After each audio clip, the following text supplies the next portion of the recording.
Esta era a vida luxuosa de Tony Ramos: mansões, carros e investimentos secretos. Hoje vamos descobrir como Tony Ramos realmente vivia nos bastidores da fama. A mansão que poucos conhecem, os carros que ele preferia esconder das câmeras, os investimentos que construíram em silêncio uma fortuna estimada em dezenas de milhões de reais, e a tragédia que, em setembro de 2023, ameaçou apagar de uma vez só tudo o que levou mais de 5 décadas para construir. Porque Tony Ramos não é apenas o ator mais querido do Brasil. Ele é também um dos homens mais inteligentes financeiramente que o entretenimento brasileiro já produziu. E quando você terminar de ouvir essa história, vai entender por quê. Antônio Ramos Figueiredo nasceu no dia 25 de agosto de 1948, em Presidente Prudente, uma cidade do interior de São Paulo que naquele tempo cheirava a terra vermelha, café e promessas distantes. Filho de uma família simples do interior paulista, Tony cresceu longe de qualquer glamour. O pai trabalhava com comércio, a mãe cuidava da casa e dos filhos. Era uma infância comum, sem luxo e sem miséria, com a dignidade típica das famílias brasileiras do interior dos anos 50. Mas havia algo diferente no menino Antônio. Desde cedo ele demonstrava uma facilidade fora do comum para imitar pessoas, para reproduzir vozes, para captar os detalhes de comportamento dos que o rodeavam. Seus professores notavam, sua família comentava. E o próprio Tony sabia, com a certeza silenciosa de quem descobre cedo o que veio fazer nesse mundo, que era no palco que sua vida faria sentido. Ainda adolescente, começou a se envolver com teatro amador em Presidente Prudente. Participava de peças escolares, de apresentações da comunidade, de qualquer coisa que colocasse um holofote em cima dele, mesmo que fosse improvisado. Quando completou 18 anos, tomou a decisão que mudaria tudo, embalou o pouco que tinha e foi para São Paulo. Era o fim dos anos 60. A cidade fervilhava com contracultura, com teatro experimental, com uma efervescência artística que fazia do Brasil um dos lugares mais ricos do mundo em termos de criação cultural, apesar de toda a turbulência política da época. Tony chegou sem dinheiro, sem contatos e sem garantia nenhuma. Dormiu em pensão barata, comeu o que dava e foi bater de porta em porta nos teatros paulistanos até alguém abrir. Alguém abriu. A palavra foi se espalhando entre os diretores de teatro de São Paulo. Havia um ator novo, jovem, de rosto interessante e uma presença em cena que muito ator velho de guerra não tinha. Tony Ramos foi ganhando espaço no teatro paulistano antes de chegar ao Rio de Janeiro, onde a televisão brasileira começava a se consolidar como a principal indústria cultural do país. E foi no Rio que o destino o esperava. A Rede Globo, naquele início dos anos 70, era uma máquina de fazer estrelas. E Tony Ramos entrou nessa máquina com o timing perfeito. Sua estreia na emissora foi discreta, como costuma ser a estreia de quem vai durar. Papéis menores, aparições curtas, rostos que o público começa a reconhecer sem saber exatamente de onde. Mas Tony não era o tipo de ator que amornava. Ele era meticuloso, estudava cada personagem com uma profundidade que impressionava os diretores. E quando chegou sua primeira oportunidade real, ele estava preparado. Ao longo das décadas de 70, 80 e 90, Tony Ramos se tornou um dos atores mais escalados da história da televisão brasileira. As novelas da Globo eram o maior fenômeno de entretenimento do país, assistidas por dezenas de milhões de brasileiros todas as noites. E Tony estava em boa parte delas. Personagens complexos, vilões memoráveis, homens charmosos, pais severos, empresários corruptos, maridos apaixonados. Tony transitava por todos esses universos com uma naturalidade que o público confundia com facilidade, mas que na verdade era fruto de um trabalho disciplinado e constante. Bastidores da novela que seriam hoje cheios de stories e reels. Tony frequentava em silêncio, preparando sua cena seguinte, estudando o texto, pensando no personagem. Era o oposto do ator que busca a atenção fora do set. Dentro do set, porém, ele preenchia o espaço inteiro, e com cada novela que ia ao ar, os cachê aumentavam. Nos anos 80, Tony Ramos já era um dos atores mais bem pagos da televisão brasileira. A Globo pagava seus principais astros com contratos anuais milionários pelos padrões da época. Estima-se que no auge das grandes novelas dos anos 80 e começo dos 90, Tony recebia entre 50 e 100 mil dólares por mês, valores que na conversão da época representavam uma fortuna descomunal em cruzeiros ou cruzados. E diferente de muitos colegas de geração que gastavam tudo o que ganhavam em festas, vícios ou simplesmente no estilo de vida que a fama exigia, Tony Ramos fazia algo que poucos artistas brasileiros faziam com consistência. Ele investia. A casa em que Tony e sua esposa Lidiane escolheram para viver em São Paulo não era ostensiva do ponto de vista de quem passa na rua. Não tinha uma fachada gritante, não era cercada de segurança armada chamativa, não aparecia em revistas de decoração com fotos de cada cômodo. Era uma residência grande, bem localizada, em um dos bairros nobres da cidade, com arquitetura sólida e interior que refletia o gosto refinado de um casal que preferia qualidade a exibicionismo. Quem conhecia a casa por dentro descrevia jardins cuidados com esmero, ambientes decorados com obras de arte brasileira, uma biblioteca particular considerável e uma cozinha planejada que refletia a paixão do ator por boa comida. Tony Ramos era e continua sendo conhecido no meio artístico por receber bem, por sentar à mesa com os amigos, por valorizar as coisas que o dinheiro compra, mas que não valem nada se você não tiver com quem desfrutar. Além da residência principal em São Paulo, Tony também manteve por anos uma propriedade no Rio de Janeiro, cidade onde gravou boa parte de sua vida profissional. O apartamento carioca, situado em um dos bairros mais valorizados da zona sul do Rio, funcionava como base durante as gravações e como refúgio nos fins de semana em que ele e Lidiane queriam trocar a agitação de São Paulo pela brisa do Atlântico. Um apartamento com vista para o mar na zona sul do Rio de Janeiro não é um imóvel para qualquer orçamento. Na época em que Tony o mantinha, o valor do metro quadrado naquela região já figurava entre os mais altos do país. Os carros de Tony Ramos nunca viraram manchete. E isso, por si só, já diz muito sobre o homem. Em um meio artístico onde o carro é muitas vezes acessório de status e declaração pública de riqueza, Tony preferia a discrição. Seus veículos foram sempre de alta qualidade, mas nunca de ostentação vulgar. Havia predileção por modelos europeus, especialmente pelas marcas alemãs, que combinavam com seu estilo elegante e discreto. Um Mercedes-Benz em cor sóbria, preto ou prata, era o tipo de escolha que o definia. Não o conversível vermelho que grita nas ruas. O sedã executivo que comunica chegada sem precisar gritar. Pessoas próximas relatam que Tony cuidava dos carros com um zelo quase afetivo, trocando-os não por moda, mas por necessidade, e sempre com preferência por modelos clássicos em detrimento das novidades da temporada. Mas onde o dinheiro de Tony Ramos realmente trabalhou foi em uma frente que muito artista brasileiro nunca explorou com seriedade: os investimentos financeiros e imobiliários feitos em silêncio ao longo de décadas. Enquanto o país atravessava planos econômicos caóticos, inflações absurdas, crises que zeravam patrimônios do dia para a noite, Tony tinha ao seu lado uma rede de assessores financeiros de confiança que ajudaram a proteger e multiplicar o que ele ganhava. Em um país onde a inflação chegou a mais de 80% ao mês nos anos 80, saber onde colocar o dinheiro era mais importante do que ganhar o dinheiro em si. E Tony soube.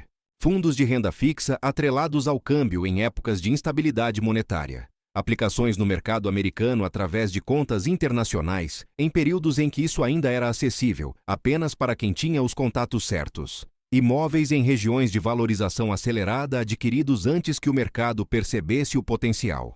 Tony Ramos construiu seu patrimônio como um arquiteto que pensa no edifício inteiro antes de assentar o primeiro tijolo. Estima-se que seu patrimônio imobiliário ao longo da carreira tenha chegado a valores equivalentes a 30 ou 40 milhões de reais em termos atuais, considerando as propriedades que adquiriu, valorizou e, em alguns casos, vendeu com lucro substancial. Há também os investimentos em participações societárias, que raramente chegaram ao conhecimento público. Tony Ramos, ao longo dos anos, esteve associado, de forma discreta, a iniciativas empresariais no setor de alimentação e no setor de produção audiovisual. Um ator que chegou ao nível de Tony inevitavelmente acumula influência suficiente para participar de negócios que vão além dos cachês por atuação. Produções em que ele não apenas atuava, mas detinha cotas. Projetos de mídia em que entendia que seu nome tinha valor de mercado suficiente para ser monetizado de formas que ultrapassavam o contrato de televisão. Tudo feito com o cuidado de quem não queria misturar a imagem do artista com a imagem do empresário. Porque a confusão entre esses dois mundos raramente favorece o primeiro. Os comerciais também foram uma fonte de renda constante e considerável ao longo de décadas. Tony Ramos foi uma das faces mais confiáveis da publicidade brasileira. Sua credibilidade em cena era transmitida para os produtos que escolhia anunciar, e as marcas sabiam disso. Bancos, seguradoras, produtos de higiene, redes varejistas, Cada campanha com Tony Ramos custava às marcas valores entre 500 mil e 2 milhões de reais, dependendo do período e da abrangência da campanha. Em anos mais intensos, ele rodava 4 ou 5 campanhas simultâneas, gerando receitas publicitárias que, somadas às novelas, construíam um patamar financeiro que poucos brasileiros em qualquer profissão atingem durante toda uma vida. Mas Tony Ramos não era apenas um homem de negócios disfarçado de ator. Era, antes de tudo, um artista legítimo, e isso se prova pelo tipo de projeto que escolhia quando tinha liberdade de escolha. O teatro nunca foi abandonado, mesmo no auge da televisão, mesmo quando os cachês televisivos eram muito superiores ao que qualquer peça poderia pagar. Tony voltava regularmente ao palco, porque o palco é onde o ator se reafirma, onde não há edição, onde não existe segunda tomada, onde o personagem vive ou morre na velocidade do tempo real. E em cena, Tony Ramos era uma presença que os diretores de teatro descreviam com o mesmo vocabulário que os diretores de televisão. Concentração absoluta, entrega total, domínio técnico que parecia instintivo. Foi justamente essa imagem de disciplina, seriedade e competência que fez de Tony Ramos uma referência para gerações de atores brasileiros. Jovens que chegavam à Globo nos anos 90 e 2000 o observavam nos bastidores e aprendiam não só sobre como atuar, mas sobre como existir no meio artístico com dignidade. Como manter casamento sólido enquanto a fama oferecia todas as tentações imagináveis. Como envelhecer diante das câmeras sem se tornar caricatura. Como transitar entre vilões e heróis sem que o público confundisse o ator com o personagem. Tudo isso Tony fez com uma elegância que parecia natural, mas que era, na verdade, resultado de escolhas diárias tomadas ao longo de mais de 50 anos de carreira. A vida pessoal de Tony sempre foi protegida com um cuidado quase ciumento. Lidiane, sua esposa desde 1978, raramente aparecia nas revistas. Os filhos cresceram afastados dos holofotes. A família nunca foi material publicitário, nunca foi usada como estratégia de imagem, nunca serviu de conteúdo para manter o nome do ator circulando nos veículos de fofoca. Em uma indústria onde a vida privada frequentemente vira moeda de troca por visibilidade, Tony fez o caminho oposto. E, paradoxalmente, esse silêncio só aumentou a curiosidade e o respeito do público por ele. Então veio setembro de 2023. Tony Ramos estava em Portugal, em Lisboa, quando sentiu algo errado, uma dor de cabeça diferente, um mal-estar que não era como nenhum outro que havia sentido antes. Os médicos no hospital para onde foi levado confirmaram o que sua família temia: um acidente vascular cerebral hemorrágico, um derrame. No cérebro de um homem de 75 anos que para qualquer pessoa de fora parecia absolutamente saudável e em plena atividade, uma artéria havia rompido. Era uma emergência médica grave, o tipo de ocorrência que, dependendo da velocidade do atendimento e da localização do sangramento, pode matar ou deixar sequelas permanentes. O Brasil todo parou. As redes sociais inundaram de mensagens. A imprensa cobriu hora a hora. Artistas, diretores, figuras públicas de todas as áreas manifestaram carinho e preocupação.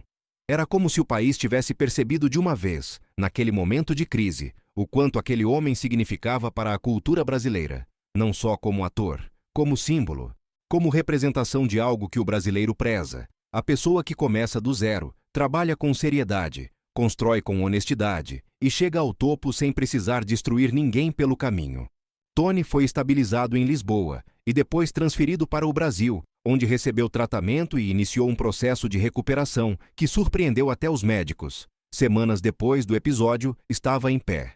Meses depois, dava declarações. Reconquistava palavras, movimentos, a capacidade de estar presente que sempre foi sua marca registrada. Sua recuperação foi descrita pela equipe médica como notável. A família fez questão de agradecer publicamente o tirocínio dos médicos e a onda de afeto do público que, segundo eles mesmos disseram, foi uma energia importante no processo de recuperação. E o patrimônio que Tony construiu ao longo de 50 anos de carreira, esse tecido invisível de imóveis, investimentos e receitas diversificadas, mostrou nesse momento a razão de ser.